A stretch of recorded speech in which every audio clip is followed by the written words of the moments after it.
This week on Teacher Tips, we're going to dive into the Common Core state standards. If you're an educational teacher inside of a public school, likelihoods are that you have been impacted by the Common Core state standards in some way over the past couple years. In this presentation, we're going to break down what exactly the state standards are, how we access them, and how we use them in our own classroom. Let's go ahead and dive right in by understanding where the Common Core comes from. The official authors for the Common Core are the National Governors Association Center for Best Practices, often abbreviated as the NGA Center, and the Council of Chief State School Officers, also abbreviated as the CCSSO.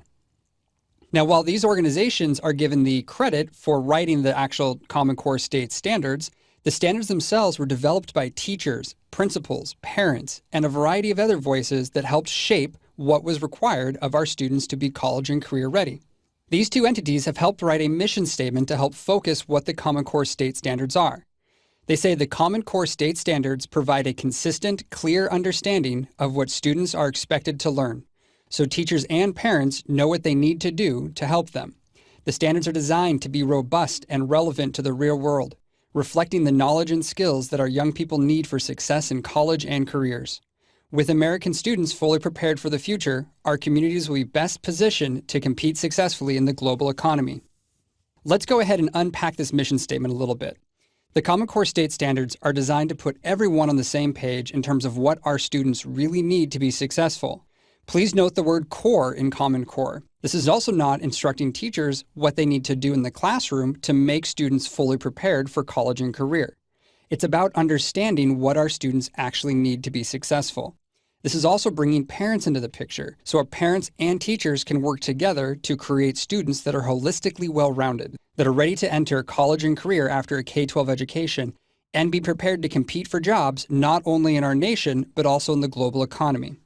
The Common Core state standards are then broken down by two main categories. One is mathematics, the other is English language arts and literacy in history, social studies, science, and technical subjects. Now that's a mouthful. The English language arts standard is often referred to as the ELA and literacy standard. As we go through this presentation, I will refer to this section of the Common Core as the ELA and literacy standards. The question now becomes, where did these standards come from and how were they developed? The Common Core state standards are based on research and evidence. They're aligned with college and work expectations. They're rigorous.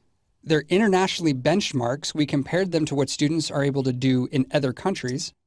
And they're a living work, meaning they will change with the times. The developers of the Common Core state standards actually went out and got information from companies and associations. They involved teachers and best practices across the nation to come up with a set of standards that really get at the heart of what our students need to be college and career ready. When it comes to fully understanding the Common Core state standards, there's a few things to keep in mind. Number one, they are not required by the government. The states chose to independently come together and come up with the Common Core. The states then can volunteer to adopt the Common Core. Currently, 45 states have chosen to adopt the Common Core. Once a state has adopted the Common Core, they then choose a year for implementation. The Common Core is also focused on core ideas and not entire content.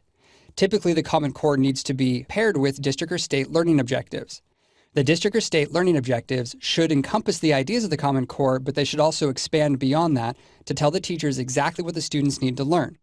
The Common Core is also not a scope and sequence, so the ideas in the Common Core may be taught out of order if it fits into the ideas of the district or state. Furthermore, the Common Core is spiraled, meaning that it builds on prior grade level standards. We'll take a look at some of the spiraled nature of the Common Core state standards as we start diving into them. The Common Core State Standards Initiative can be accessed by going to corestandards.org. Here you have access to a lot of information, including the standards themselves. Before we dive into the standards, I'd like to quickly show you how you can access your state to determine whether or not your state has adopted the Common Core state standards and what year they've elected to implement the Common Core state standards. To access this from the Core Standards homepage, click on In the States. Here we have an interactive map that loads, and you can simply choose a state from the map. I'm going to go and click on Maryland.